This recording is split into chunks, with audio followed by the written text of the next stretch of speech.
They thought she had nothing, no job, no money, no Sarah, power. They were wait. wrong. Eleanor Whitmore was sitting Please, on a just let me hidden explain what empire happened worth here. $1.3 trillion. While her husband plotted divorce and control, she quietly stepped into a level of power they couldn't even comprehend. This is not just revenge, it's a masterclass in silent dominance. It happened in the bathroom during her own mother's funeral. She found her husband with her best This friend of isn't healthy 15 for years. you or She the stood baby. there, 7 months Whatever pregnant, you think I did, and we felt need to her talk whole about it now. world crumble. Yeah. He demanded a divorce, sneering that she was penniless and would lose in court. He was certain she had nothing. But he did not know about her secret, a secret her simple, adoptive mother had kept for 32 years. It was a fortune worth $1.3 trillion. They had dismissed her as worthless, they had mocked her in her darkest hour, they even threatened to take her baby. But the woman they chose to destroy was about to become stronger than they could ever imagine. This is the story of Eleanor Whitmore, betrayed while grieving. It is a tale of a hidden inheritance that changed her life and a revenge so complete she hardly lifted a finger. You need to see how this ends because the fate of her cheating husband and his lover is truly unbelievable. This story reveals a powerful lesson. Your worth is not decided by those who discard you. Your value is not measured by people who are blind to it. Sometimes you must lose everything to find your true self. Sometimes the deepest betrayal leads to the greatest liberation. And sometimes the one everyone underestimates rises to unimaginable heights. If you are struggling, remember this: a closing door can open a path to something wonderful. Your strength is not what befalls you, but how you react. You are more powerful than you know. A low sound came from behind the bathroom door. Ellie recognized her husband's voice, then the voice of her best friend. She was frozen in the hallway of the home where she grew up. It was the hall where she took her first steps. The hall where her mother, Rose, used to chase her playfully. It was the same hall where only 3 days ago paramedics had carried her mother out. Her mother was gone. Cancer had claimed Rose Bellingham at 68 years of age. And now, at the reception, her husband was in the guest bathroom with her best friend. 50 guests were downstairs eating sandwiches. She recognized those sounds. She knew both voices intimately. Her hand shook as she reached for the doorknob. A part of her wanted to flee, to ignore what she heard, and rejoin the mourners. But Ellie could not turn back. She could only go forward. The door was not locked. Grant had Vivian pushed up against the counter. Her black dress was pulled up high around her hips. His wedding ring shone in the light. It was the same ring Ellie put on his finger 6 years earlier. For a long moment, no one spoke. Then Ellie's voice, flat and devoid of emotion, broke the silence. "My mother is dead," she said simply. "She passed away 3 days ago."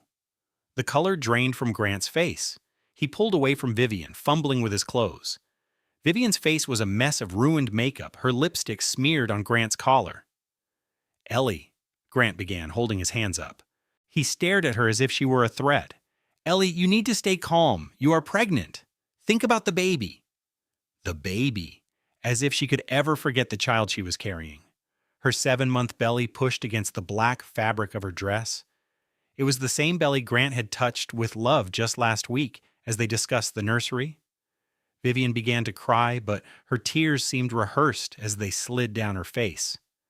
"I am so very sorry, Ellie," she said, her apology sounding scripted. "This was a mistake. We never meant for you to find out this way." Find out this way? As if there was a proper way, as if there was a better time to learn of their affair, as if this was something that could be announced in a card. Something inside Ellie broke. She felt herself drift away from her own body. From a place high up by the ceiling, she watched the pregnant woman turn and walk out. She went back to the wake. She smiled at the guests. She took a casserole from her neighbor, Mrs. Henderson. She agreed when Grant's mother, Lorraine, said Rose was in a happier place now. Her body moved on its own while her spirit felt shattered. The reception lasted for 3 more hours. Ellie shook more hands. She hugged relatives she barely knew. She thanked every person for coming. She performed all the duties of a daughter in mourning. Grant and Vivian eventually came out, separately of course. Vivian had repaired her makeup. Grant had fixed his shirt. They behaved as if nothing was wrong, as if Ellie had imagined the whole thing. At 8:30 that night, the final guest departed. Ellie stood in the kitchen washing plates. It was the kitchen where Rose taught her how to bake a pie at age 8. It was the kitchen where Rose comforted her after a hard day at school. It was the kitchen where Rose spoke the words that defined Ellie's life. Family isn't just blood, sweetie. Family is who you choose. Rose had chosen Ellie. She adopted her from a Columbus hospital. She had given her a home, a name, a life. And now, Rose was gone. Ellie's grip on a dinner plate tightened until her knuckles were white. She heard Grant's heavy footsteps behind her. She knew that walk. It was the sound of a man who believed the world owed him everything. "Ellie," he began, his voice practiced and calm. "We need to talk about what is happening." She continued to wash the plate. It was already spotless, but her hands kept moving. "I have been thinking about this for some time," Grant went on. "Vivian and it is real. She understands me in a way you just do not."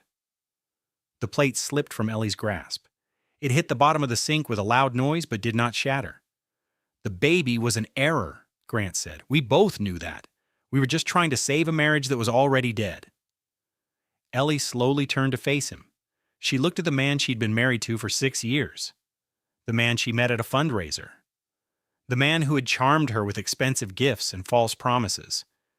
The man who cried at their wedding and swore he would love her for all time. "I want a divorce," Grant announced.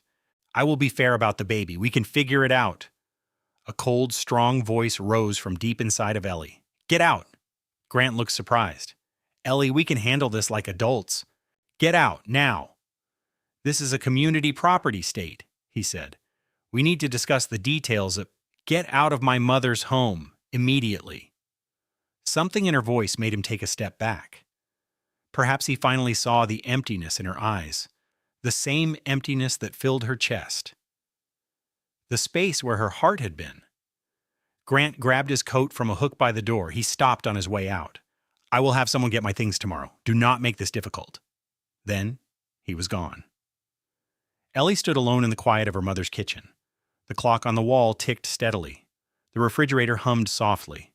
A dog barked in the distance. She found her phone and dialed Vivian's number. It rang 3 times before her supposed best friend picked up. "Ellie?" Vivian's voice was tense and full of guilt. "I was just going to call you. I need to explain." "How long?" There was a pause. "What?" "How long have you been sleeping with my husband? How long has this lie been going on?" Vivian let out a long, unsteady breath. "Ellie, it is complicated." "How long?" Another pause, this one much longer. 14 months. The words struck Ellie with the force of a punch. 14 months. "It began just after your birthday party," Vivian continued speaking. "At the party I planned for you. Grant and I were putting up decorations and it just happened.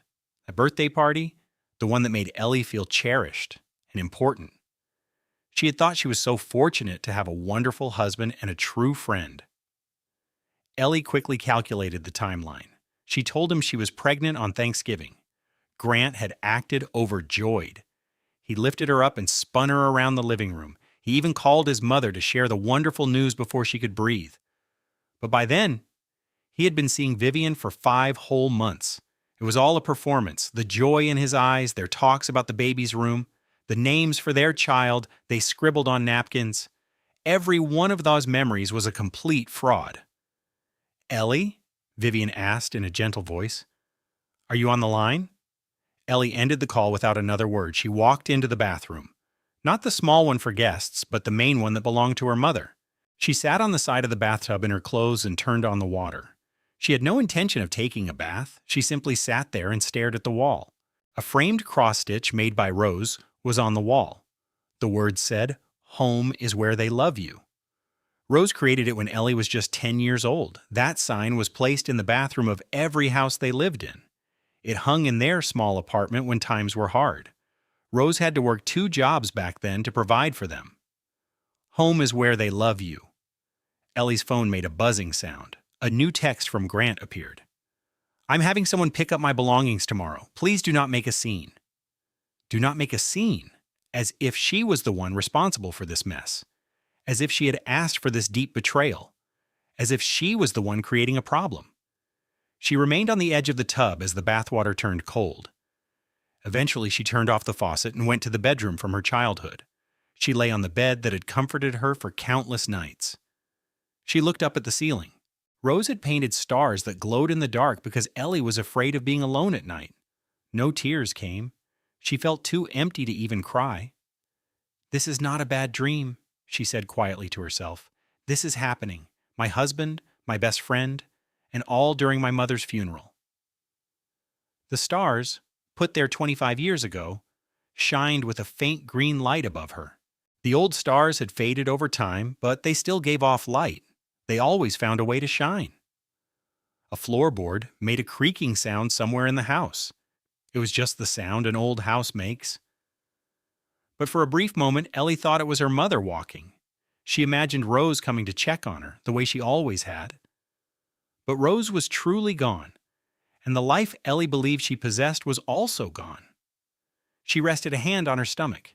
The baby moved with a strong, quick kick. The baby was real. She still had that piece of her life. There was at least one good thing left in this terrible, broken world. Ellie shut her eyes. She knew she would not be able to sleep, but she closed them all the same. The next day was coming, whether she was ready or not. The first bit of sunlight came through the curtains like a guest who was not welcome. Ellie had not slept at all. She watched the black sky change to gray, and the gray change to a soft yellow. She could hear the birds start to sing their morning songs. She felt the baby begin to do its morning stretches. But she stayed in bed. Getting up meant she had to face the day. Getting up meant she had to confront the truth. Getting up meant she had to accept that her life was founded on a horrible lie. Her phone showed 17 missed calls. 12 of those calls were from Grant. 5 of them were from Vivian. She did not bother to check the voicemails. She knew what they would say. They would be full of poor apologies and weak justifications. They would attempt to change the story to make themselves seem less guilty. At 9:15, she made herself sit up in bed. Her pregnant body hurt with every little movement. A quiet ache spread through her back. Her feet were swollen and felt tight. A headache was starting behind her eyes from lack of sleep and water. She walked to the kitchen to prepare some coffee. It needed to be decaffeinated because of the baby. Her mother's favorite cup was on the dish rack.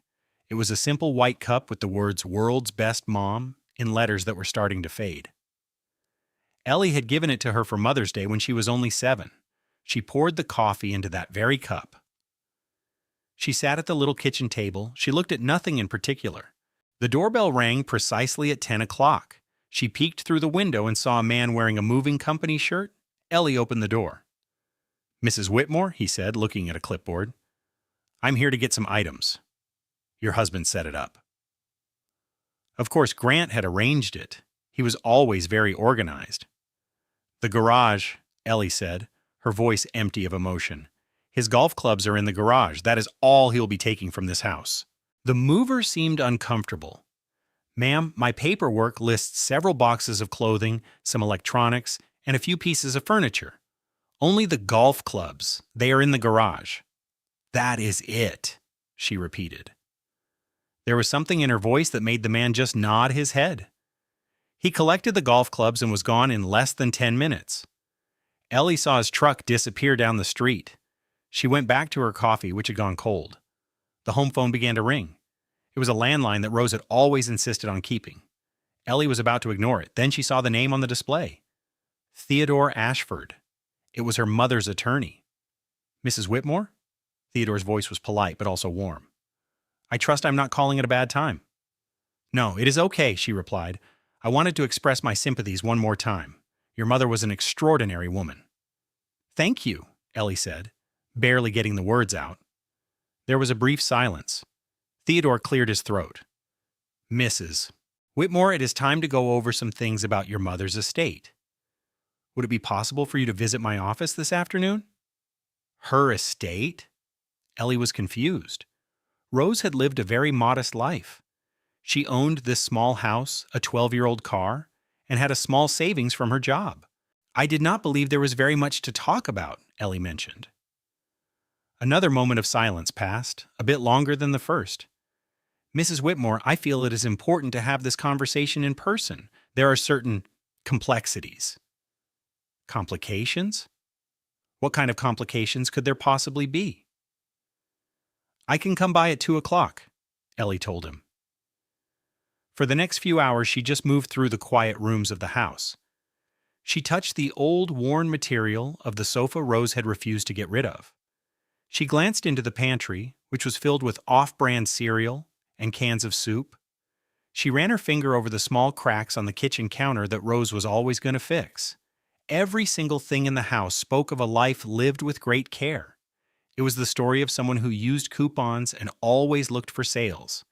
It was the story of a woman who was mindful of every dollar she spent. At 1:30, Ellie got into Rose's old Honda and drove to the lawyer's office. The car still had the faint smell of her mother's perfume, a mix of lavender and vanilla. That familiar scent made her heart hurt. Theodore's office was located in an ordinary building in the center of town. It was not a grand office, but it was respectable. Ellie had only been there one other time, many years before, when Rose made changes to her will right after Ellie got married. The person at the front desk showed her straight into Theodore's office. He stood up from his desk as she entered. He was a tall man, likely in his late 50s, with graying hair and kind eyes that looked out from behind his glasses. "Please have a seat," he offered, pointing to a chair in front of his large desk. "Can I offer you some water or maybe some tea?" "No, thank you. I'm all right." Theodore returned to his seat. There was a thick folder on his desk. He put his hands on top of it, almost like he was protecting it. "Mrs. Whitmore, I need to ask you a question before we start. Did your mother ever tell you about her life before she adopted you?" Ellie just moved her head from side to side. "Not much. She mentioned that her own childhood was very hard, and that she left her family when she was 16. She did not enjoy talking about her biological parents." Theodore nodded his head slowly. "That is what I thought would be the case. Your mother was an extremely private individual. She had very good reasons for being that way." He then opened up the folder. Inside was a letter written in Rose's unique script. He slid it carefully across the desk toward her. "She asked me to give this to you. She wrote it just last week, when she realized she did not have very long." Ellie's hands trembled when she reached for the letter. The handwriting was faint and a little shaky. Rose had been getting weaker in her last days. But the message on the paper was completely understandable. "My dearest Eleanor, there are some things I need to tell you that I should have told you a long time ago. I was scared. I worried that you would look at me differently. I was afraid you would think I had lied to you. But I never lied to you, my dear. I simply left out a few details. When I brought you home, I was already a very wealthy woman. I built a company from the ground up and sold it for more money than we could ever spend in 100 lifetimes. I have kept this a secret for 32 years. I wanted to be sure you knew you were loved for who you are, not for what I could give you. Theodore can tell you the full story. Please do not be angry with an old woman whose only dream was to be your mother. With all my love, always Rose." Ellie had to read the letter 3 separate times. The words seemed to belong to a different reality. Unbelievably wealthy? More money than could be spent in 100 lifetimes? This was from the woman who drove a 12-year-old car and used coupons until her fingers were too sore to use scissors. "I just do not understand," Ellie said in a low voice. Theodore took a deep breath. "Before your mother adopted you, she started a pharmaceutical company by herself. She was a brilliant chemist, and she taught herself everything. She created a medicine that changed everything about how we treat for blood disorders," he finished. "She sold her company at 35. But she kept the patents and made some very wise investments." Ellie just looked at him, unable to speak. "Her pharmaceutical company was one of the most successful in Ohio's history. She sold it to a huge corporation. After that, she spent 30 years growing her money through secret investments. She put money into real estate, technology, and green energy. She owned parts of companies you would recognize right away. But her house was small, with only 3 bedrooms," Ellie whispered. "And she drove a Honda." "That was her choice," Theodore explained. "She could have bought giant houses or her own jets. She could have had anything she wanted, but that is not what she valued. She just wanted a quiet, simple life with you. Ellie's head was spinning. It all felt like a dream, something that could not possibly be real. What is the total? She finally managed to ask. How much is the estate worth? Theodore gave her a serious look. At the close of the market yesterday, your mother's estate was worth around $1.3 trillion. The room seemed to spin around her. Ellie held onto the chair to stay steady. $1.3 trillion. It was not million or even billion. The word was trillion. That cannot be real, she said faintly. I assure you, it is very real. Your mother spent decades hiding how much money she had. She used different company names and special trusts. She gave to hundreds of charities without anyone knowing. But she always kept the main part of her wealth safe. And now it all belongs to you. The letter fell from her hand, which felt completely numb. It drifted to the carpet like a leaf in the fall. Why? Ellie asked, her voice breaking. Why did she keep this a secret? Theodore's face softened with kindness. Your mother was adopted. When she was young, her adoptive parents found out her birth family was wealthy. They tried to use her for that money. They manipulated her to get an inheritance that did not belong to them. She ran away at 16 to get away from them. She made all this money on her own from nothing, and she promised that no one would ever use her child that way. Her mother had done it all for her. She had planned it so Ellie would be sure she was loved for who she was, not for her money. There is more, Theodore said gently. Maybe we should pause for a moment. This is a lot to take in. Ellie shook her head. No. Please tell me all of it. For the next 2 hours, Theodore explained everything. He told her about the company, the patents, and every investment. He talked about the charities Rose had secretly helped for years. She gave to hospitals, homes for children, and women's shelters. She created scholarships for children in foster care. Rose did not just earn money. She had quietly made thousands of lives better and never asked for recognition. After Theodore was done, Ellie just sat there quietly. The sun had moved and long shadows stretched across his office. What happens next? She finally asked. We start the process of moving the estate into your name. It will take a little while. The will has to be officially recorded. Once that happens, all of this information will be available to the public. Public? That meant Grant would find out everything. How long? She asked quickly. How long until everyone knows? Theodore thought for a second. We can probably hold it off for a few weeks. Maybe a month, but soon the world would know. Ellie pictured Grant demanding a divorce, so sure she could not afford a decent attorney. He thought he had all the power. He had no idea how wrong he was. Stall him, Ellie said. For as long as you can. Theodore nodded. One more thing. Your mother gave me very clear instructions. He quoted her mother perfectly. When the wolves start to gather, tell Eleanor she is stronger than she thinks. Stronger than she thinks. Rose had told her that on her last good day. At the time, Ellie thought she was talking about dealing with her death. But Rose must have known. She must have sensed Grant's betrayal. Maybe she did not know the details, but she knew something was wrong. She was getting her daughter ready. Ellie retrieved the letter from the floor. She folded it carefully and placed it in her bag. Thank you, Theodore. We have more to talk about, he said, but we can do it later. You need some time with this. The drive home was a blur. The engine of her old Honda sputtered as she went over a bump, and the air conditioning made a soft rattling noise. Her radio only picked up 3 stations. $1.3 trillion, and she was driving a car older than some people she used to work with. She drove up to the simple family house.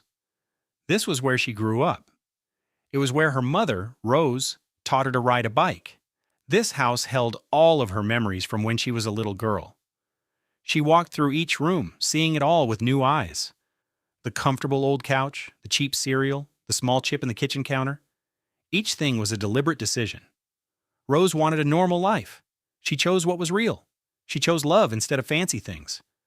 Ellie looked inside Rose's closet. She saw plain dresses and sensible shoes. But she also saw a single, gorgeous silk scarf, a rich green color folded on the top shelf.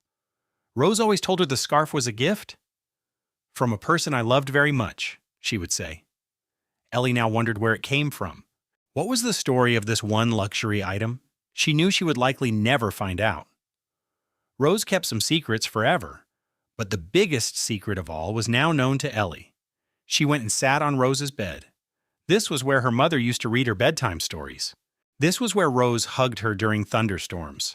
And this was the bed where, only a week ago, Rose had breathed her last. Grant and Vivian threw me away. They made me feel like I was nothing. Let them believe they have won. Let them enjoy their little victory. For the first time since she saw them together, a new feeling pushed away the sadness. It began as a small flame. It was not hope. It was something harder and more powerful. It was a cold, hard resolve. She knew she would get through this. She would do more than just get through it. She would come out of this stronger than ever. Rose had given her everything she needed. Now she just had to figure out how to use it. 3 days went by, but they felt like 3 years. Ellie spent her time reading everything. Theodore sent her boxes full of papers. There were money statements, investment details, company files, and charity reports. It was the full picture of Rose's hidden life. The more she read, the more impressed she became. Her mother did not just get rich. She did it with smart plans, a good heart, and amazing skill. She put money into companies creating medicines that saved lives. Her mother paid for studies into clean energy. She purchased buildings and purposefully kept the rent low for families with jobs. Rose made everything she was involved with better. She did not do it for attention or to save on taxes. She did it because she knew it was right. And she accomplished all this while clipping coupons and driving a 12-year-old Honda. Ellie finally understood. Rose was not stingy. She was principled. She thought money should be used to help others, not spent on fancy things. She wanted to teach those same ideas to her daughter. That was the reason for no special schools, expensive vacations, or fancy clothes. Instead, there was love, life lessons, and hot apple pie every Sunday. On the 4th day, her phone rang. It was Grant. She was about to ignore it, but then she picked it up. "Ellie," he said in a cold, practiced voice, "we have to discuss the house." "What about the house?" "It belongs to both of us as part of the marriage," he said. "We have to figure out what happens to it. It was my mother's house. She gave it to me. We are not divorced yet. That makes it our property. My lawyer confirmed it." "Your lawyer?" Ellie interrupted. "You have already hired an attorney?" "His name is Victor Crawford. He is considered the top divorce lawyer in this state. He will guarantee that we divide everything equally." Ellie recognized that name. Victor Crawford was notorious for his brutal methods. He was known for ruining people's lives to win a case. "I understand," Ellie said softly. "I am trying to be fair, Ellie. I really do not want this to become messy. But if you insist on making things difficult, I am not the one making it difficult. I am simply trying to protect what is mine." Grant let out a cold, humorless laugh. "What is yours, Ellie? You are unemployed. You were let go 3 months ago, if you recall. You have no money, no savings, and no way to hire a lawyer. The sensible thing to do is take my deal and start over." The sensible thing to Grant was whatever benefited him the most. "What deal?" Ellie asked. "I get the house we shared. You can keep your mother's house. We will have 50-50 custody of the baby. I will not even pursue alimony, though I have the right to, since you do not have a job." "That is very generous of you. I am just trying to be fair." The word fair felt like poison in Ellie's mouth. "I need to think about this," she told him. "Do not take too long. Victor says—" Ellie hung up the phone. She sat in her mother's kitchen, staring at papers for an estate worth $1.3 trillion. A laugh escaped her, but it was bitter, not happy. Grant believed she had nothing. He saw her as weak and helpless. He thought he could scare her into giving up. He had absolutely no clue who he was really up against. She picked up the phone and called Theodore. "I need the best divorce lawyer in Ohio," she said. "I need someone who can face Victor Crawford and win." "I know just the person," he replied. "Her name is Diane Prescott. She is a legend. She is also incredibly intimidating, and she has never lost. Please arrange a meeting for me." That afternoon, Ellie did something she had been dreading. She drove back to the house she once shared with Grant. She had to get her clothes and some personal documents. She also needed to see what was left of her old life with her own eyes. Grant's car was parked in the driveway. Next to it was a gleaming white Mercedes that she knew belonged to Vivian. For a brief moment, Ellie thought about just turning around and leaving, but then she remembered this was still her house, too.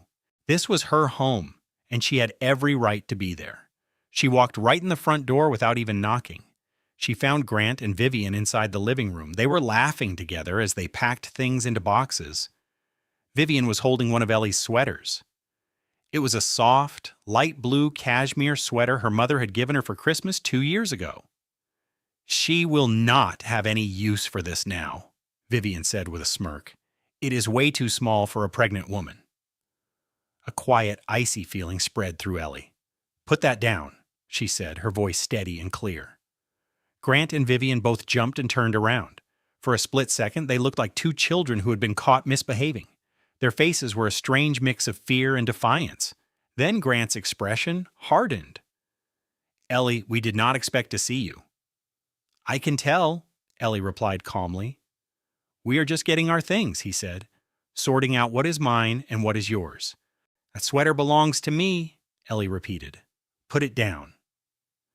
Vivian dropped the sweater as if it were hot. She quickly moved to stand behind Grant, using him as a shield. "Ellie, please," Grant pleaded. "Let us act like adults. We can sort this out in a civilized way." Civilized. He actually had the nerve to talk about being civilized after everything he had done, after everything they had done together. "I want both of you out of my house," Ellie said, her voice remaining perfectly calm. "You have 1 hour." She looked at them with no emotion. "Take only your personal belongings, your clothes, your golf clubs, your signed baseballs. Do not take any gifts that came from me or my family. Leave anything that we own together. My lawyer will contact you about everything else." Grant's face turned red with anger. "Your lawyer, Ellie? You do not have a lawyer. You do not have a job. You do not have any money." He did not use the word, but it was clear what he meant. Broke. Ellie had been laid off 3 months ago because of budget cuts. She had been searching for a new job, but then her mother became ill and needed her full attention. Grant was certain he understood her entire situation. He believed he held all the power. A small smile appeared on Ellie's lips. 1 hour, she said again, "and do not come back here without an order from a court." She turned and walked out of the house.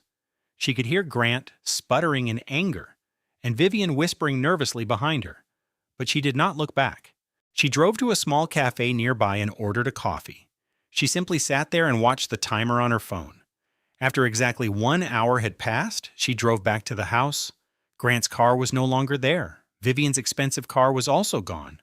They had taken a few boxes with them, but most of their things were still there. Good. Ellie packed a suitcase for herself. She took important papers out of the filing cabinet. She found her grandmother's pearl necklace inside the jewelry box and fastened it around her neck. Then she walked out of that house and never looked back. That night, sitting alone in her mother's home, Ellie allowed herself to remember. She pushed aside the fresh pain of betrayal and focused on older memories, the ones that carried a different kind of hurt. She recalled meeting Vivian in their first year of college. They had been assigned to the same small dorm room. Vivian was crying because she missed her family. Ellie had made her a cup of hot chocolate and told her silly jokes until she smiled. From that moment on, they were inseparable. They had been best friends for 4 years of college and 10 years after that. They were bridesmaids in each other's weddings. Vivian had even hosted a baby shower for Ellie just last month, and through all of those years, she was secretly involved with Ellie's husband. Now every single memory felt poisoned. Every laugh they shared and every hug they exchanged felt like a terrible lie. All of their late-night conversations about their dreams were just a show. The entire time, Vivian was playing a part in the worst kind of betrayal. Ellie's thoughts drifted to her wedding day. Vivian had been right there, helping to adjust her wedding dress. She could still hear Vivian's voice saying, "Grant is so lucky," with an odd emptiness in her eyes. At the time, Ellie had brushed it off as her own nerves. She chose to believe in their friendship. She also remembered how Grant always found fault with Rose. He complained that her mother was too involved in their lives. He hated the weekly dinners and the holiday get-togethers. "Your mother smothers you," he had told her once. "You need to learn how to be independent." But Rose was dying. She was the only family Ellie had left in the world. And Grant wanted her to turn her back on her dying mother, just so he could spend more time with Vivian. She thought about the last day her mother was fully aware. Rose had clutched Ellie's hand, her grip surprisingly strong. Her eyes were sharp, cutting through the fog of her medication. "You are much stronger than you think," Rose had whispered. "Remember that when the predators come for you." Ellie had thought her mother was talking about the sadness of death. She believed it was a warning about the pain of losing her. But Rose had seen something more. Maybe she had noticed a quick look between Grant and Vivian.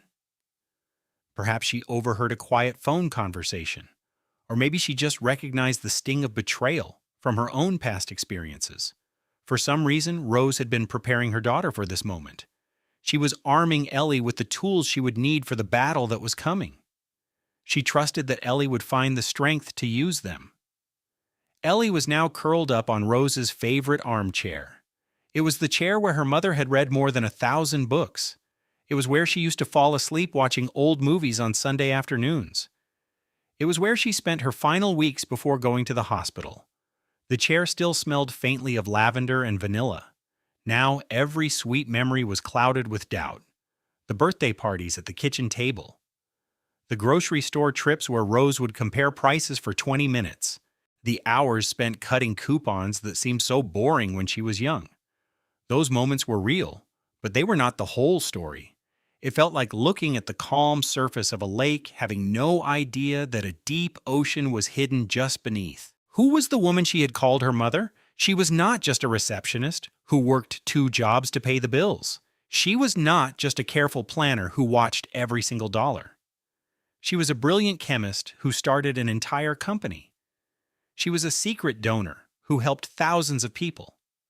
She was a genius investor who turned a small amount of money into a huge fortune. Rose was all of these things. But she kept that part of her life secret so that Ellie could have a normal life. The size of that sacrifice was almost too much for Ellie to comprehend. She looked at her phone and saw a text message from Grant. "I am sending movers to get my things tomorrow. Do not make a big deal out of it." She started to type a response, but then she deleted it. She tried to write another one and erased that one too. In the end, she put her phone down. She was not going to reply to him. Let him worry, let him feel anxious, let him believe that she was broken and weak. Because when predators are hunting, the survivor is often the one they thought was easy prey. 2 weeks went by. Ellie spent that time reviewing documents and meeting with her lawyers. She was slowly learning about the hidden empire her mother had created. Diane Prescott's office was on the top floor of a tall skyscraper in the city. The waiting area was modern and a little intimidating. A receptionist served Ellie sparkling water in a fancy crystal glass. Diane was a woman in her mid-50s with silver hair and the sharp, focused eyes of a hawk. Her handshake was surprisingly firm. "Theodore has told me about your situation," Diane said directly. "He shared all the details, including the difficult ones. And I have to say, Mrs. Whitmore, this is shaping up to be the most interesting divorce case I have seen in my 30 years of practice." They sat in her large office, which had a view of the entire city.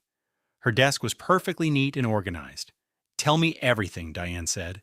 "Start from the very beginning." For the next 2 hours, Ellie told her the whole story. She talked about Grant and Vivian. She described the funeral, the shocking discovery, and the terrible betrayal. She explained her mother Rose's secret fortune and the letter that had changed her entire world. Diane listened without saying a word, taking notes on a yellow legal pad. When Ellie finally finished, Diane put down her pen. "Your husband has already made a few very big mistakes," she said. "Hiring Victor Crawford was one of them. Victor is known for being aggressive, but he is also careless. He wins by scaring people, not by being well prepared. He expects his opponents to just give up." Ellie said, "Grant told me Victor was one of the best lawyers in the state." Diane corrected her with a slight smile. "Victor is one of the most expensive lawyers in the state."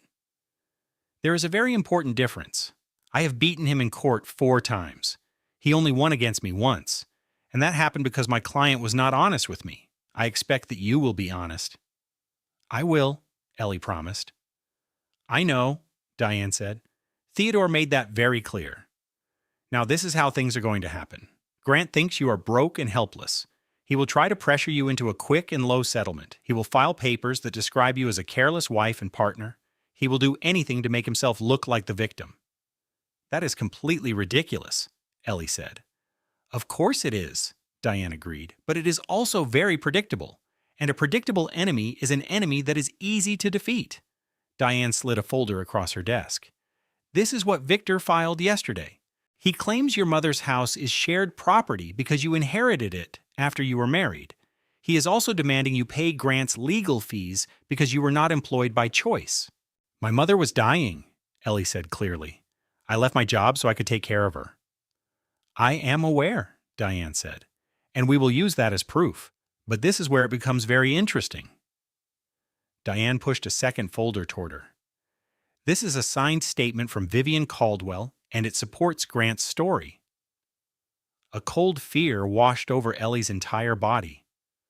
What does it say?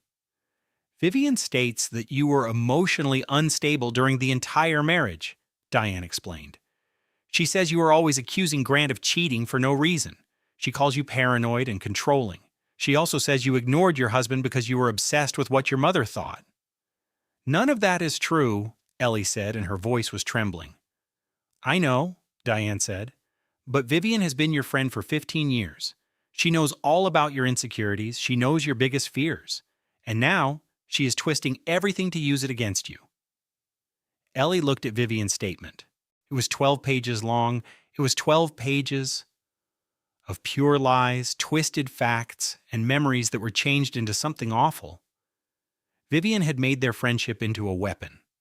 Every single weakness Ellie had ever told her about was now being used as proof of her instability. This is an attack on my character, Ellie whispered. Yes, it is, Diane replied, her sharp eyes shining. And because of that, we can take legal action against her. We can look into every date, every text message, and every time she claims you are being unreasonable, Diane continued. And when we prove her lies in court, she will be in a lot of trouble. Lying under oath is a very serious crime. Diane leaned back in her chair like a general planning a battle. So here is my plan. We will let Grant and Victor think that they are winning. We will not mention your mother's inheritance until the very last minute. We will collect evidence of every single lie and trick. Then we will reveal it all at once. It will be a surprise attack in court, a complete avalanche. They will be totally overwhelmed by it. Diane stood up. Until then, you must act completely normal. Keep living in your mother's house. Do not make any big purchases. And do not talk to Grant or Vivian. All messages must go through me. Ellie nodded, and the confusion in her head finally started to disappear. This was a battle being fought in many different places. And for the first time since she found out about the affair, she felt like she was on the side that would win. That night, her phone buzzed. It was Lorraine, Grant's mother. Ellie thought about ignoring the call, but she knew Lorraine would just keep trying. It was better to just deal with it. Eleanor, my dear, Lorraine started. Lorraine's voice was like silk, but it had a very sharp feel to it. I am so happy I was able to reach you. I am sure this is a very painful time for you. What is it you want, Lorraine? I just thought we needed to speak. As one mother to another? Or maybe a mother to a future mother? She said with a little laugh. I know that Grant has not behaved well. Men can be such weak people sometimes, but we cannot allow our feelings to affect our good judgment. Ellie stayed completely silent. Grant should be allowed to be happy, Lorraine went on. And to be honest, dear, you two were never a good match. You come from different worlds and want different things from life. This might be for the best for both of you. And that also means the baby. A child has to have a stable home, Eleanor. Your recent actions have been a bit worrisome. The sudden choices, your unwillingness to talk. I'm concerned about the type of home you can offer. And there it was. The threat was covered up with sweet-sounding words. Lorraine was already starting to prepare for a fight over the baby. Thank you for being so concerned, Ellie said. I will definitely think about it. I certainly hope you do, my dear. I really do. Grant is ready to give you a very fair settlement. But if you decide you want to fight this in court, she sighed dramatically, well, the courts can be so random and lawyers have a talent for finding all sorts of messy secrets. Ellie let the phone call end without saying another word. She remained seated as dusk fell over her mother's living room. The number of people against her was growing. Grant, Victor, Vivian, and now Lorraine. They were all circling her, assuming she was weak. They had no clue what she was about to do. The next morning, Theodore phoned her. He said there was critical information she needed about Grant's law firm. When Ellie questioned him, he revealed that they had been trying to locate her mother's assets for many years. The firm represented clients who had lost patent disputes with Rose's former pharmaceutical company. They were certain the Bellingham fortune was much larger than anyone knew. A sudden chill ran through Ellie. She asked if it was the firm, not Grant himself, investigating her mother. Theodore confirmed it was the company. He warned that the will becoming public record would expose everything. They would learn that their own attorney had married the heir to the exact fortune they had spent a decade hunting. Ellie understood this could not be a simple coincidence. Theodore agreed it was highly improbable. Her mind was racing. Had Grant known about Rose's wealth from the start? Was their entire relationship a scheme to gain access to a hidden fortune? Could it be that their whole life together was built on a gamble that never succeeded? Ellie told Theodore she needed a moment to process everything. He was patient, but warned they could not put off filing the will for much longer. He estimated they had about 3 weeks before it all became public knowledge. 3 weeks. That was all the time she had to get ready. 3 weeks to prepare her defense. 3 weeks until the world discovered the truth about Rose Bellingham and the woman her daughter was forced to become. The days shortened as September passed into October. In her mother's garden, the leaves on the large maple tree turned to brilliant gold and red, then floated to the ground like forgotten moments. Ellie was now 8 months pregnant. The baby inside her moved constantly, its kicks feeling powerful and deliberate, as if it was eager to join a world unaware of its coming. Theodore began to send her documents. There were thousands of pages detailing Rose's business agreements, investment plans, patent applications, and corporate structures so intricate they made Ellie's head spin. Yet she read every document, every note, and every last page. If she was going to lead an empire, she had to learn how it was built. Amid all of this, Diane would phone her with the latest news. Grant's attorneys submitted 3 new legal motions, each one harsher than the one before. They aimed to take the house, they aimed to take the car, and they insisted Ellie have a psychological exam. Diane explained their strategy was to create a history of instability. If they could persuade a judge she was not mentally stable, their odds of getting sole custody of the baby would increase dramatically. The entire case was founded on the falsehoods Vivian was spreading, lies they presented as facts from Ellie's supposed closest friend. This was precisely why they needed others to share a different side of the story. Ellie conceded that nearly all of her friends were also friends with Grant or Vivian. There must be someone, Diane urged, a former colleague or a neighbor who could vouch for her. Ellie thought about it carefully. So much of her identity had been filtered through Grant and Vivian. Their toxic friendship had taken over her world, causing her other relationships to fade. But then, a name came to mind. Charlotte Henderson. They had worked at the nonprofit together before Ellie lost her job. Everyone called her Charlie, and she was known for being incredibly direct. Ellie told Diane she might know someone, and she telephoned Charlie later that day. Charlie's voice was friendly, and she seemed a little startled to be hearing from Ellie. She mentioned she had considered calling, having heard about Ellie's mother and feeling awful for her loss. Ellie expressed her thanks, and then Charlie mentioned Grant and Vivian.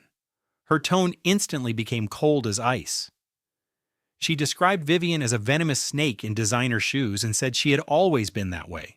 When Ellie questioned why she had never mentioned it, Charlie asked if Ellie would have taken her word for it. After a short silence, Ellie conceded that she likely would not have. Charlie explained that was the nature of snakes.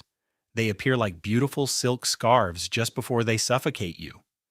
With a sigh, Charlie asked what she could do to help, suspecting it was more than a friendly call. Ellie laid out her circumstances.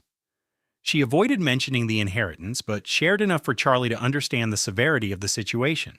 Charlie listened intently, then summarized the main issues to ensure she understood. Grant had an affair with her best friend at her mother's funeral while she was 7 months pregnant. And now he was attempting to portray her as the unbalanced one. When Ellie verified that was the basic situation, Charlie's reply was immediate and sharp. She declared she would absolutely testify on her behalf. She would state it in court, on television, or even hire an airplane to spell it out in the sky. She had been Ellie's co-worker for 3 years and knew she was the most reliable, capable person there. She described Ellie as the most grounded person in that entire office and said anyone who claimed otherwise was a bold-faced liar.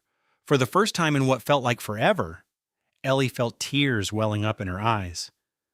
But these were not tears of sorrow. They were tears of immense gratitude. She thanked Charlie, who simply told her to skip the thanks and focus on winning. A few days later, Charlie came to the house. She showed up with bags filled with groceries, infant necessities, and her unique brand of straight talk that could cut through any nonsense. They sat in Rose's kitchen, sipping caffeine-free coffee, as Charlie took in the simple home. She remarked that this was where Ellie grew up and that it felt like a cozy, inviting place. Charlie noted that her mother seemed to prefer keeping things uncomplicated. Ellie almost chuckled at what a massive understatement that was. She merely answered that her mother valued a simple life and was practical about it. Charlie said she wished she could have known her and that she sounded like an amazing person. Ellie simply agreed that she was. Charlie said that woman was supposed to be like a sister to you, but instead she betrayed you with a smile. Ellie added quietly that they had been together for 14 months before she knew. Charlie was horrified. 14 months of deceit, 14 months of lies. Every single time Vivian embraced her, asked how she was doing, or offered guidance, it was all a complete lie. Charlie shook her head in disbelief, saying that it requires a special kind of person to be that cruel. Ellie had thought the exact same thing countless times in the deep of the night, when sleep would not come and the horrible memories played on a loop. She confessed that she had trusted Vivian more than nearly anyone else in the world, and that was what made the betrayal so incredibly painful. Charlie placed her hand over Ellie's and gave it a gentle squeeze. She assured her that she would overcome all of this. She promised her she would emerge from this challenge stronger than she had ever been, and that Grant and Vivian would come to regret everything they had done to her. Ellie wanted so badly to believe her. She had to believe that there was some light at the end of this very dark tunnel, but at that moment, all she could perceive was darkness. Later that night, she got the newest legal documents from Grant's legal team. The reality was worse than she could have ever imagined. The private investigator hired by Victor Crawford had dug into every corner of Ellie's life. He uncovered her college grades, her complete work history, and even her sealed medical files. They were from a short time she had seen a therapist at age 22, following the death of a family friend. Now they were twisting her grief counseling into a claim that she was mentally unstable. They also said she had a history of making unpredictable choices. They pointed to one night 6 years ago when she called the police, thinking someone was breaking into her apartment. The police came, but they did not find anyone. Now Grant's lawyers were calling it a hallucination. Ellie remembered that night perfectly. She'd heard strange sounds while Grant was out of town for work. She was frightened and alone, so she did what anyone would do. But they had twisted it to make her look crazy.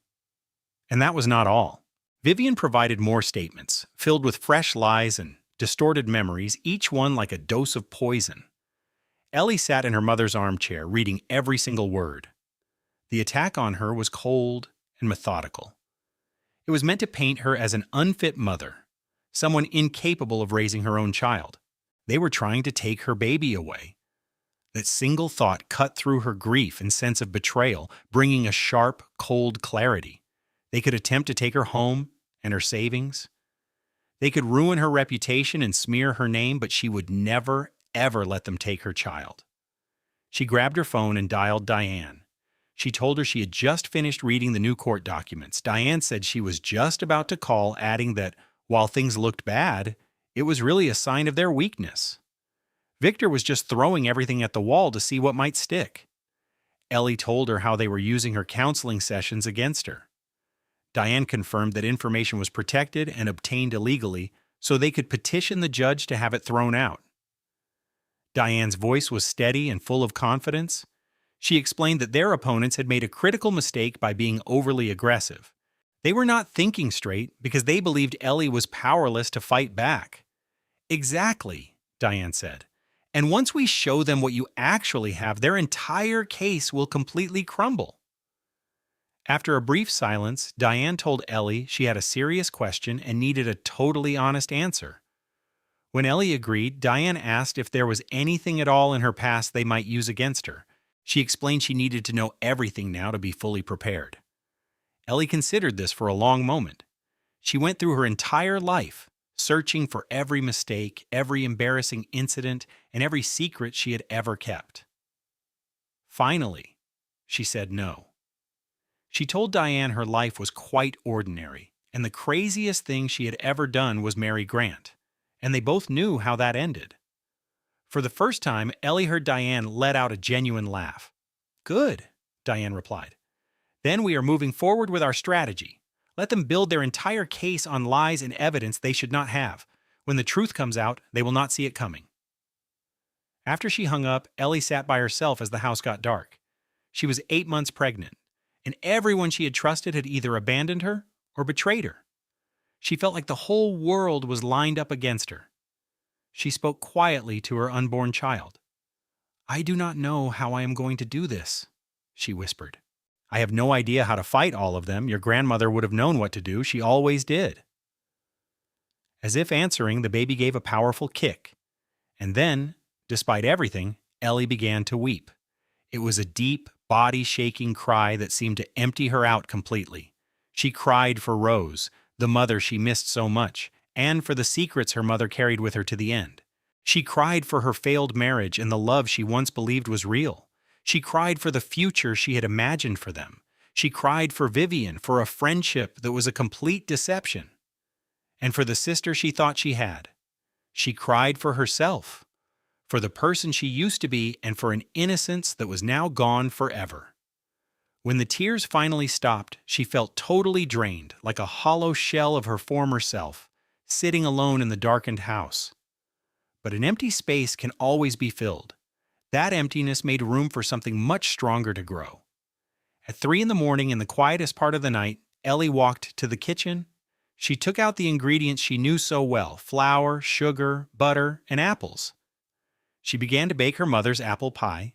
It was the very same pie Rose had taught her to make when she was just 8 years old. It was the same recipe Rose baked every Sunday for as long as Ellie could remember. She cored the apples, rolled out the dough, and crimped the edges of the crust, just the way Rose had shown her so many times. The warm aroma of cinnamon, sugar, and baked apples slowly filled the air. It was the smell of her childhood home. It was the smell of love. It was the smell of everything Rose had been to her. For just a little while there in her quiet kitchen, the world felt right again. Ellie could feel her mother's spirit right there with her. She could almost hear Rose's voice whispering, "You are so much stronger than you realize." The oven timer chimed, signaling that the pie was ready. Ellie carefully took it out and placed it on the counter to cool. She did not take a single bite. She did not need to. The simple act of creating it was all she needed. The next day arrived, and Ellie awoke with tired eyes but a perfectly clear head. She had made a decision. She picked up her phone and called Theodore. "I need to learn it all," she told him. "The companies, the investments, every single foundation. I want to understand the entire system my mother built. Teach me how everything works." Theodore was quiet for a second. "That is a monumental undertaking," he said at last. "We are discussing one of the most intricate financial empires in this country." "Then I guess we had better get started," Ellie answered. For the following 2 weeks, Ellie became a dedicated student once more. Theodore brought in a team of experts to help her. Tutors, financial analysts, and business consultants came to her home to teach. Every one of them signed a strict non-disclosure agreement promising to never reveal who their student was. She learned about shell corporations and complex ownership webs. She studied patent portfolios and licensing deals.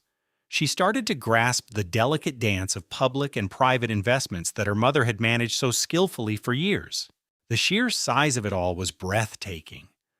Rose had owned major stakes in pharmaceutical companies that produced medicines used by millions. She had put money into tech startups long before they became famous. She had purchased land in cities that later boomed in value. It seemed like she had a magical ability for picking winners. But it was not magic. It was the result of exhaustive research, incredible patience, and a brilliant mind that operated with intense discipline for decades. And now, every part of it was Ellie's. Your mother left very clear instructions regarding her charities, Theodore explained one afternoon. She wanted them to continue running precisely as they always had. All of the donations were to remain anonymous, with no press releases and no public galas. He went on, she really did not want any recognition. She truly believed that real charity had to be anonymous. She felt that giving for public praise was not charity at all. Theodore offered a kind smile. She was a very unique woman. Ellie replied, I'm just starting to realize how unique she really was. Tucked inside a folder for the largest of the charitable foundations, Ellie found a handwritten note from Rose. This particular foundation was the one that provided scholarships for children in the foster care system. The note simply said, I spent my life building all of this, but it was always for you. My goal was not to make you wealthy, but to make you free. Free. That was the one thing Rose had desired for her daughter. It was not about having wealth for its own sake. It was about the kind of true freedom that money provides. The freedom to choose your own direction in life. The freedom to leave anyone who mistreated you. The freedom to never depend on a man like Grant. Ellie must have read that simple note 100 times. With each reading, its meaning grew deeper. Her friend Charlie started dropping by every few days, acting as Ellie's personal support system. I just saw Vivian's latest post, Charlie mentioned one afternoon. She and Grant were at some super expensive restaurant. They put up a bunch of photos of themselves looking so in love and perfectly happy. I do not want to see it, Ellie said. You are right. You do not need to see it, Charlie agreed. I just thought you should know the comments section is brutal. No one is buying their little act for a second. The story is out. You know how this town is? Half the city knows he cheated on his pregnant wife with her best friend right after her mom passed away. Charlie grinned. He definitely is not gaining any fans with this kind of conduct. I can assure you of that. It was a small comfort, but right then, Ellie would accept any she could find. So, how are you really holding up? Charlie asked. And I want the honest answer, not the brave front you put on for everyone. Ellie thought about the question for a second. I am exhausted, she admitted. I am scared and I am so angry, but deep down, I am also more resolved than I have ever been in my life. Is that weird? It makes perfect sense, Charlie replied with a nod. You are discovering your own power. So many people go through their whole lives without finding that. They let things knock them down and they never get back up. But you are not one of them. You are climbing back. I feel like I don't have another option, Ellie said. There is a baby to think about now. You always have an option, Charlie corrected her softly. You could have fallen apart. You could have taken whatever Grant was offering and just disappeared, but you did not. Charlie's face grew serious.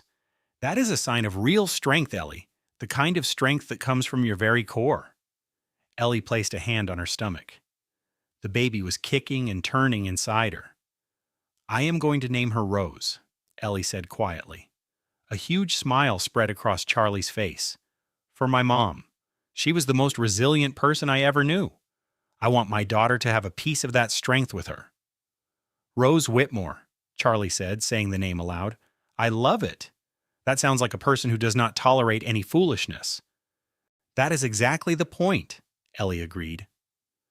A few days later, something unexpected arrived. Ellie got a real letter in her mailbox.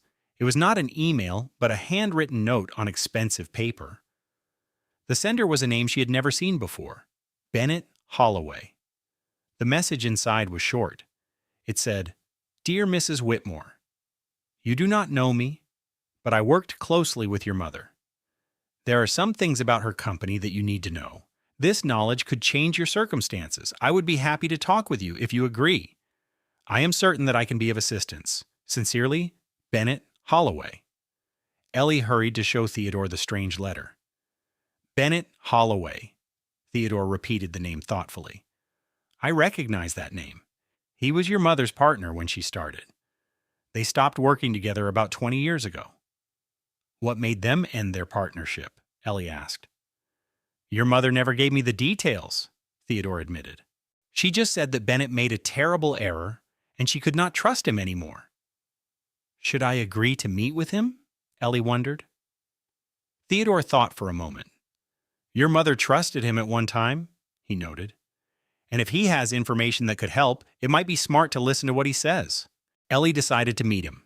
She sent a letter back suggesting a coffee shop downtown. The public setting felt safe and was neutral territory.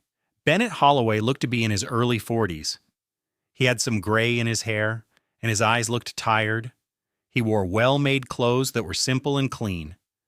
He ordered a plain black coffee and waited for Ellie to get settled before he began.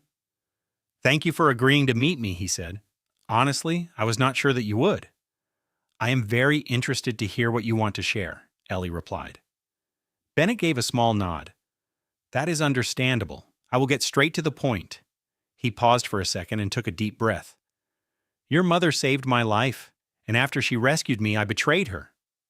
Ellie remained silent, allowing him to continue.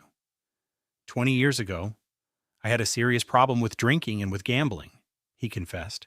I was about to lose everything. Your mother discovered what was happening, but she did not turn her back on me. She paid off all of my debts. She got me into a treatment center. She gave me a new beginning. That sounds exactly like something my mother would do, Ellie said softly. It was an act of pure kindness, Bennett said, his eyes starting to water. And what did I do to thank her? I almost sold her secrets to a reporter to pay new gambling debts after I started again. She found out just in time and she stopped me. What did she do then? Ellie asked him. He looked directly at her. She paid the debts. For a second time. She convinced the reporter to kill the story, and then she cut all ties with me. Bennett's voice shook. For these past 20 years, I have tried to live up to the second chance she gave me. I was never able to say I was sorry. She passed away before I could tell her how much I regretted my choices. His words hit Ellie with great force. It sounded just like everything she knew about Rose. Her mother helped others quietly and forgave people who had hurt her. She was a mix of incredible strength and soft compassion. So why are you telling me this now? Because I own something that can help you. It concerns your mother's company. It concerns the people who have been trying to get her money for years. Ellie leaned forward, her attention now sharp. What people? Grant's law firm, Crawford and Associates. They have hired private detectives for more than 10 years trying to find that money. Their clients are the ones who lost patent lawsuits against your mother's old company. Theodore mentioned something about that. Did Theodore also mention that Grant was connected to the Bellingham file 3 years before he even met you? Suddenly, the cozy coffee shop felt cold and empty. No, Ellie whispered, her voice barely audible. He did not tell me that. Grant was not the lead attorney on your mother's case, but he handled related work. He was aware of a secret fortune tied to the Bellingham family name. Bennett leaned in closer. I do not have absolute proof that he went after you, but the timing of it all looks very suspicious. Ellie's head was spinning. She thought back to meeting Grant at a charity event. He had been the one to approach her. He was so charming and focused on her and made her feel like the most fascinating woman in the world. He was so interested in her family, and especially her mother. Why are you choosing to help me now? Ellie asked. Because I owe your mother a debt that I can never truly repay. This is the only way I can imagine to even begin. Bennett met her eyes. I have papers and files your mother gave me before my betrayal. If you would like them, they belong to you. What kind of files? Proof of how your mother's rivals attempted to ruin her business. Names, dates, and the people they were working with. He paused. And that includes the connections that lead directly to Crawford and Associates. Ellie knew right away what this meant. Bennett was giving her the weapon she needed. "Send everything to my lawyer. Her name is Diane Prescott," Ellie said. "I know Diane. Your mother suggested I use her many years ago." A small smile appeared on Bennett's face.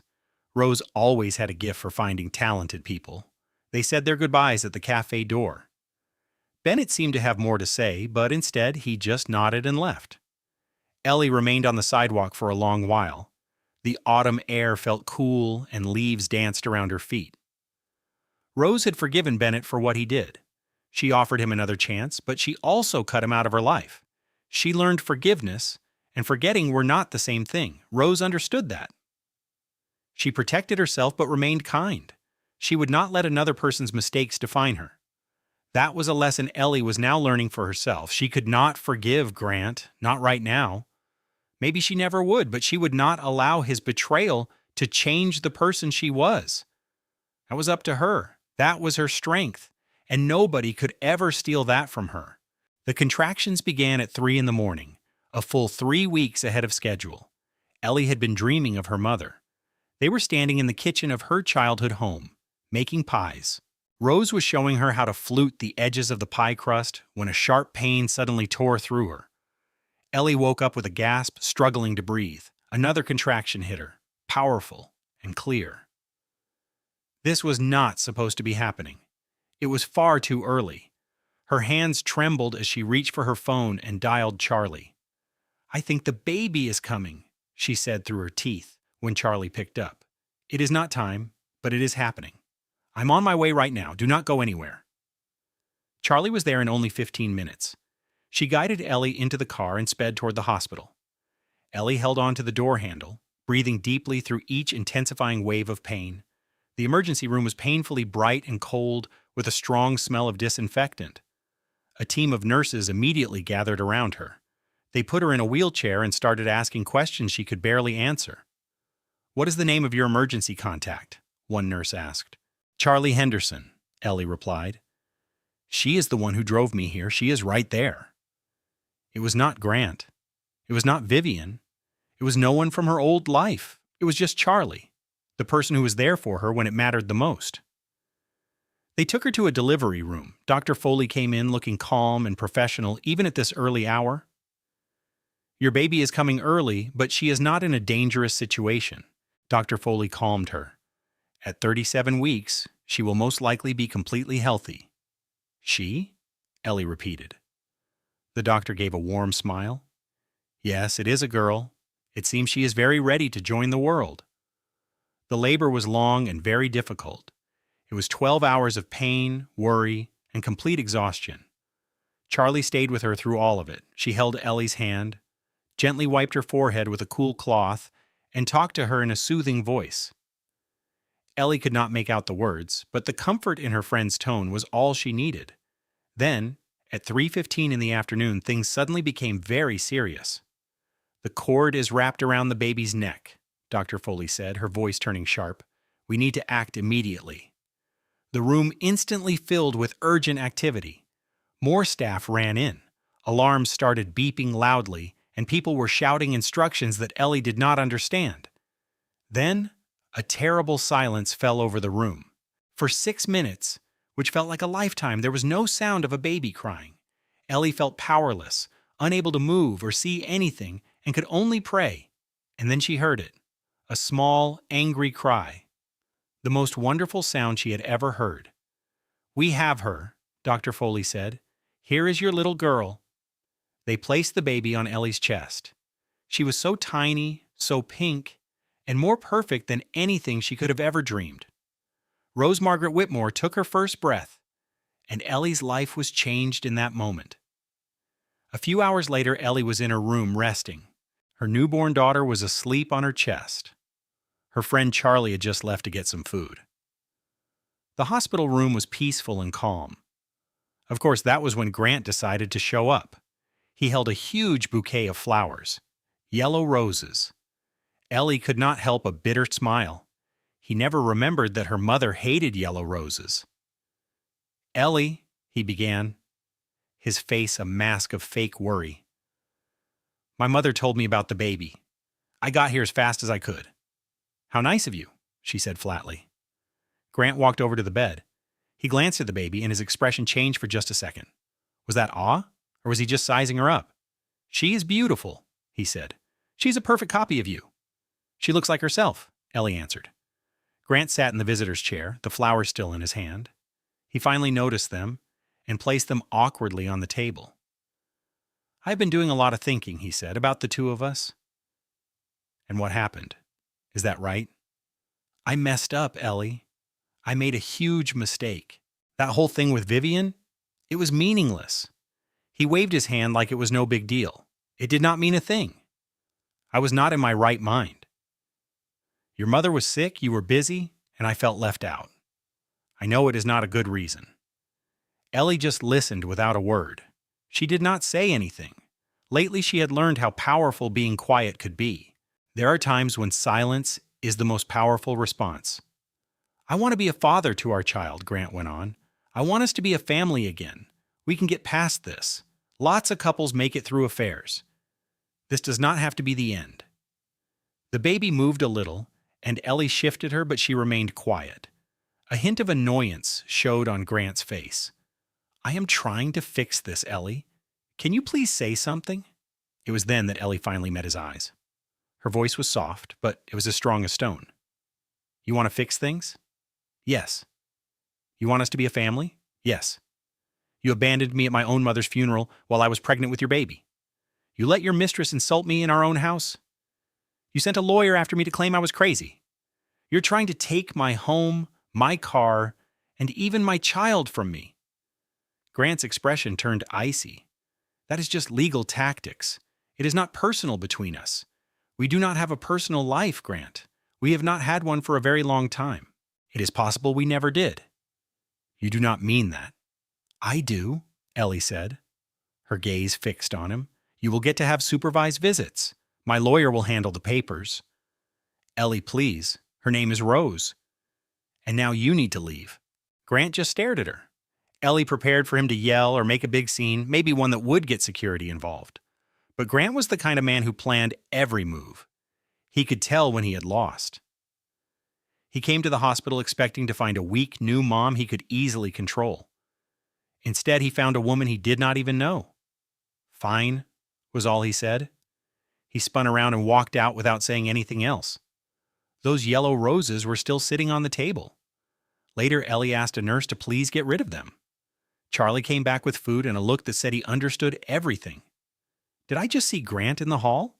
"It was," Ellie confirmed. "What was he after?" "He wanted to play make-believe and act like we are a happy family," Ellie said, looking down at her sleeping baby. "I said no." Charlie sat next to her, offering her a sandwich. "Good for you." They ate in a comfortable silence. The baby kept sleeping as the machines beeped in a steady rhythm. Outside the window, the sunset colored the sky orange, pink, and gold. Ellie spoke softly, mostly to herself. "I do not need him. I never really did. I just convinced myself I did." Charlie just nodded his head and stayed quiet. Some moments of truth are too important to disturb. That evening, she was finally alone with her little girl. Ellie spoke softly to her newborn daughter. "Your grandma would have loved you so much. She would have spoiled you rotten, shared her baking recipes, and taught you that family is about who you choose, not just who you are related to." The baby's tiny hand curled around Ellie's finger, so tiny and perfect. "I choose you," Ellie said in a soft voice, "and I will choose you every single day for my whole life." 6 weeks after Rose was born, the time came to file the will. Ellie sat in Theodore's office, with baby Rose sleeping peacefully in her carrier. The official documents covered the polished desk. This was it. There was no going back. "Once this is a public document, your whole world is going to change," Theodore warned her. "The press will discover it, Grant will discover it. Everyone is going to find out who Rose Bellingham truly was." "I know," Ellie replied. "Are you prepared for everything that comes with it?" Ellie reflected on the past few months. She remembered the sting of being betrayed, the deep sadness, and the endless anxiety. But then she considered how she had changed from a powerless victim into a person with real strength. "I am prepared." Theodore submitted the official will later that day. The news came out only 2 days after that. It started small, with a single article on a finance blog. Then a journalist from a local paper noticed it. Before long, a huge national news company was reporting the story. Within a week, Rose Bellingham was the biggest story in the country. Secret billionaire philanthropist uncovered. Ohio grandmother was secret genius behind medical breakthroughs. America's secret treasure. How one woman hid $1 trillion fortune. The news articles celebrated Rose for her amazing intellect, her hidden donations, and her choice to live a simple life when she was richer than most nations. The stories also featured Ellie. They told the story of the daughter, the only heir, and the pregnant woman abandoned by her husband for her own best friend. That angle on the story took off like wildfire. Cheating husband discovers wife he left is heir to trillions. Best friend's betrayal has a shocking outcome. The woman they abandoned is now Ohio's richest resident. From an affair at a funeral to a giant fortune, the divorce that will cost billions. Ellie's phone began to ring nonstop. Journalists, TV producers, and movie executives all wanted her story. She ignored every one of them. Grant phoned her 17 times in a single day. She did not answer once. Vivian called too, but just one time. She left a voicemail that Ellie erased immediately. Diane's call, however, brought some good news. Victor Crawford is no longer representing Grant, she said. His firm all of a sudden realized there was a conflict of interest. It turns out they are opposing your mother's companies in a few different lawsuits. The companies that I run now? Ellie asked to be sure. That is right, Diane said, her voice full of satisfaction. Grant is scrambling to find a new lawyer, but nobody respectable will touch his case. The negative publicity is just too much. So where does that leave the divorce? Ellie wondered.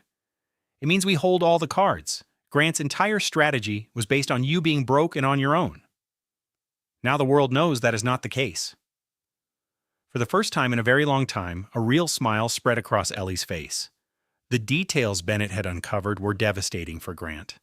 His law firm had been looking into Rose for years, and Grant himself had been involved in related cases.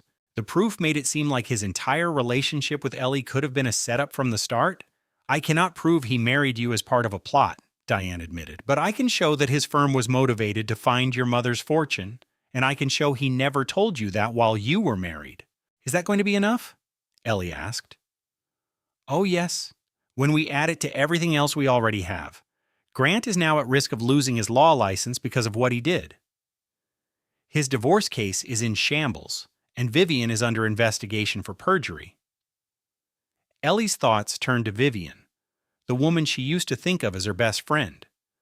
The woman who had been her maid of honor and then betrayed her in the worst way. But thinking of her now, Ellie felt completely empty. There was no anger, no need for revenge, just a void where their friendship used to be. Understanding that felt like progress. Over the next few weeks, things happened very quickly. Grant's replacement lawyer was good, but he stood no chance. The talks about a settlement were short. Ellie received everything she asked for. She got full custody of Rose and ownership of the house, which she sold immediately. No alimony was granted to either of them. It was a clean break from the man she once believed she loved. Grant was left with his private clubs, his baseball card collection, and a destroyed reputation that would haunt him forever. Vivian faced a different kind of consequence. The perjury investigation did not lead to a criminal charge. For Vivian, though, her career was finished. In the high-end world of interior design, no one would hire a person who committed perjury against her best friend. The last thing Ellie ever heard was that Vivian moved away to start over someplace new. Grant was not with her. It was no surprise they had turned on each other. People who team up to use others eventually use each other too. Ellie read the news stories about them and felt nothing.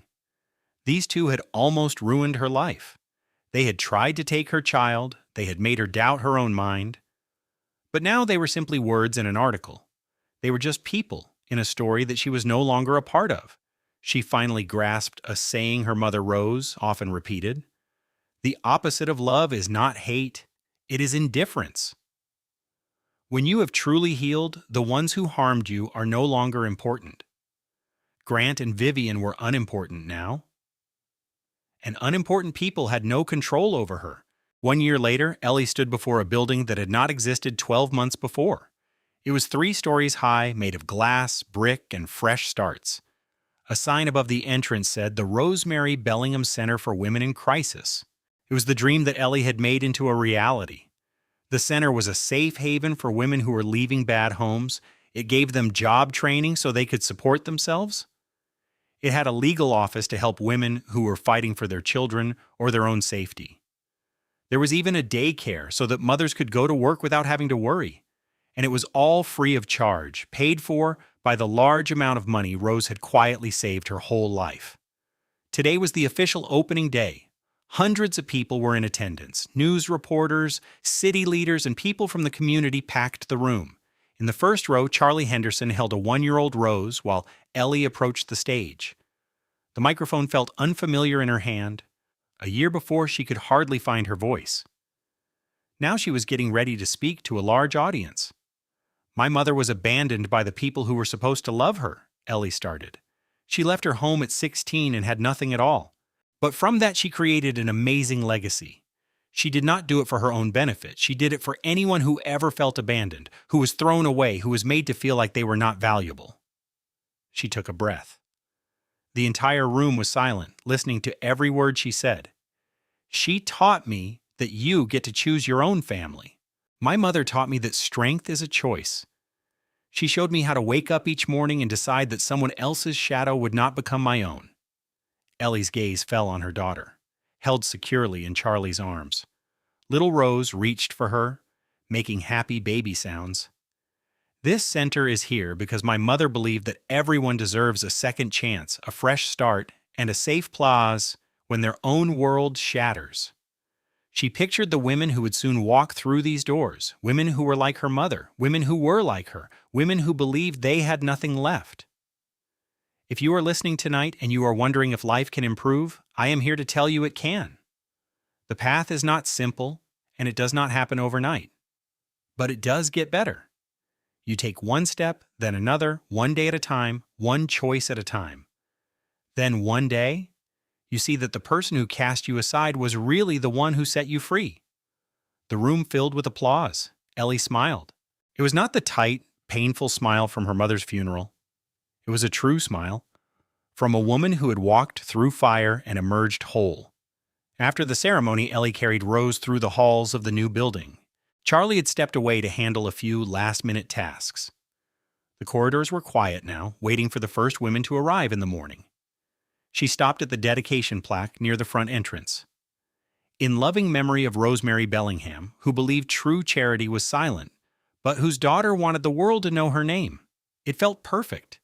Rose had lived her life quietly, but her legacy was meant to be celebrated. Charlie found her standing there.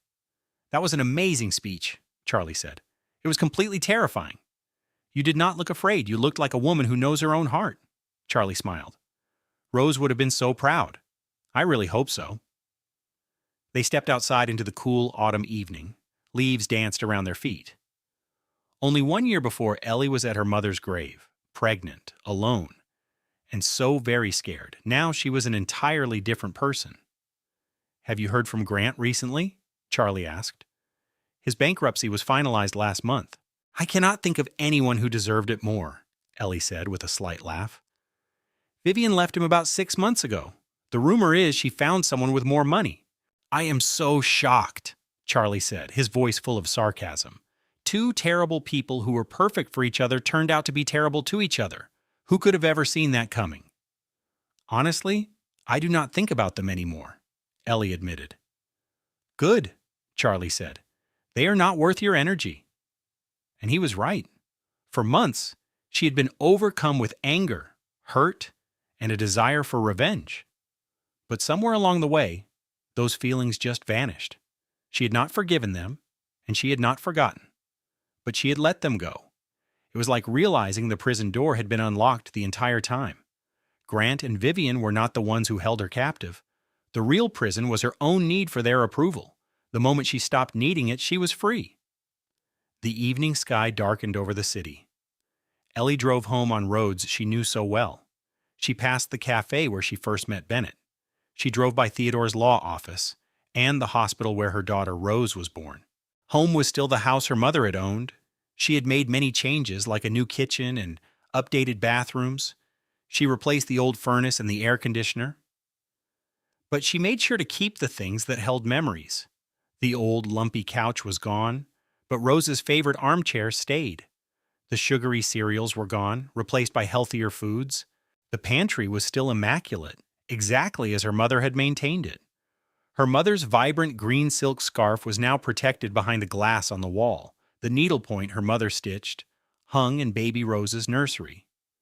The apple pie recipe was displayed in a frame on the kitchen wall. Some things were just too meaningful to ever alter. Ellie walked inside, holding her sleeping child. She changed her into soft pajamas and gently placed her in the crib. The baby let out a sigh and drifted into a sound, peaceful sleep. Ellie stood there for a moment, just watching her daughter breathe. This wonderful little girl was the result of the darkest chapter of her life. This precious child would grow up knowing her own full story. There would be no hidden truths, no secret funds, and no questions about her origins. Rose would be told everything, the wonderful and the terrible, the victories and the deceptions. She would learn about the grandmother she was named after and the father who did not deserve her. She would have the freedom to make her own decisions, her own errors, and her own life. That is what true liberty meant. Ellie went to the kitchen to brew some tea. The kettle started to sing. She poured the hot water over chamomile with a bit of honey, just as her mother had prepared it for herself each night. Certain evening rituals were too comforting to change. Charlie had kindly asked earlier if she was seeing anyone, or if she was prepared to move forward. Ellie had only smiled. Maybe in the future, she considered. She might meet a man who was worthy of her trust, someone who appreciated her for herself, not for her assets. He would need to love her daughter just as much as she did. But that time had not yet come. She was still discovering the woman she was becoming, and she was not in a hurry. She had all the time she needed. She had financial stability, and she had her independence. For the moment, that was more than enough. Right then, her phone vibrated. It was Theodore. He apologized for the late hour, but explained he had information she had to hear immediately. The philanthropic foundations her mother established were now officially in her name. She was now responsible for more than $2 billion in yearly contributions. $2 billion, each and every year, that went to hospitals, orphanages, scholarships, and shelters. "What should I do now?" Ellie inquired. "Anything you wish," he replied. "You can carry on your mother's legacy, or you can champion new causes. The authority to guide all of it is now yours. I want to continue her mission, but I also want to start something new myself." "What did you have in mind?" Theodore inquired. Ellie glanced at the old apple pie recipe and the simple wooden frame that Rose had treasured. She wanted to build new programs to help adopted children. She envisioned services to help them locate their biological parents and to assist those who could not. She also considered mental health programs created for the specific difficulties adopted children often experience. Theodore paused for a few seconds. "Your mother would be incredibly proud of that notion," he finally said with a warm tone. "I am completely certain of it." After she hung up, Ellie settled into Rose's favorite armchair. The house was calm, her tea was soothing, and the clock on the wall ticked gently.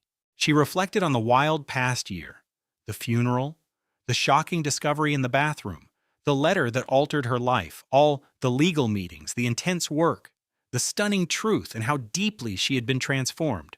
She thought of Grant, who had discarded her and then forfeited everything. She thought of Vivian, whose awful betrayal cost her everything. She thought of Lorraine, who betrayed her and now hardly gets to see her own grandchild. She thought of Rose, the remarkable, guarded woman who concealed a $1 trillion inheritance so her daughter would be loved for who she was, not for her money. And finally, she thought about baby Rose. The infant was sleeping soundly in her room, her entire future stretching before her like a clear, open path. Ellie then considered herself, the person she was before and the woman she was now. This is not a new beginning, she realized. This is the true beginning. It was a simple, undeniable fact. Everything that came before this point had just been a rehearsal. Her marriage, her supposed friendships, and the life she had created were just a delicate house of cards. This was her real start. This was the person she was always meant to be. She was no longer defined as Grant's wife or Vivian's friend. She was more than just Rose's daughter, although that would forever be a part of her identity. She was just Ellie, made stronger, scarred, and at last, truly free. She drank the last of her tea, looked in on her sleeping baby, and went to her room. She was using her old childhood bedroom, which was updated but still held so many joyful memories. Sleep found her much more easily now. The bad dreams had vanished, the persistent worry had eased, and the loop of betrayal that had tormented her mind had finally broken. She dreamed she was in the kitchen beside her mother, and they were making pies.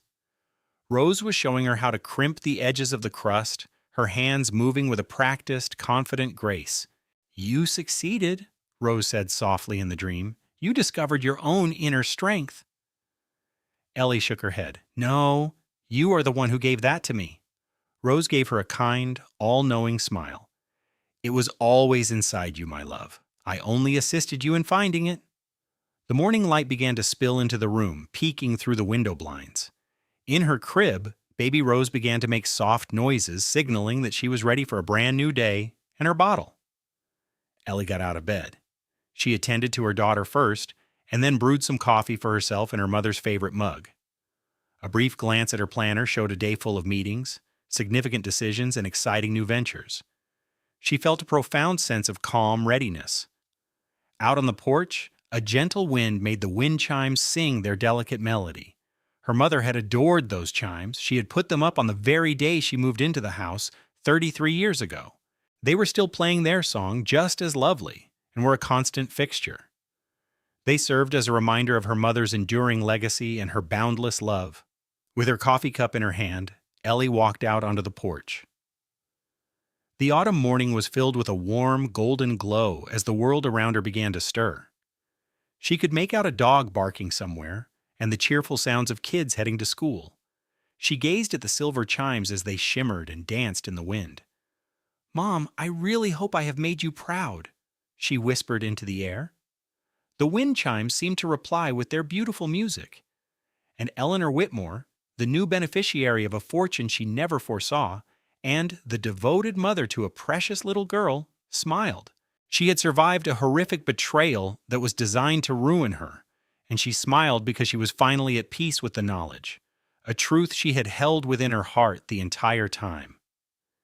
If this story touched you, or made you think about your own journey, we would be so honored to hear from you in the comments. We make sure to read every single one. Do you think Eleanor made the best choice? What would you have done in her place? We would love for you to share your unique thoughts with us below. And if you enjoy our stories, the subscribe button is right there for you to click. Come and be a part of our community of amazing women who lift each other up, regardless of the challenges they face. Press the like button if you agree that finding your own happiness is the greatest measure of success. And please share this story with someone you know who could use a little bit of inspiration today. We release new videos each week that feature stories of strength, justice, and the amazing power women possess to rebuild their lives. We are so excited to see you here for our next one. A final thought. Our team puts so much effort into the research, writing, and careful production of our stories to deliver valuable lessons and encouragement to our audience. The reason behind every story we create is simple: to inspire, comfort, and empower women of all walks of life. Thank you for being such a wonderful and vital part of our community.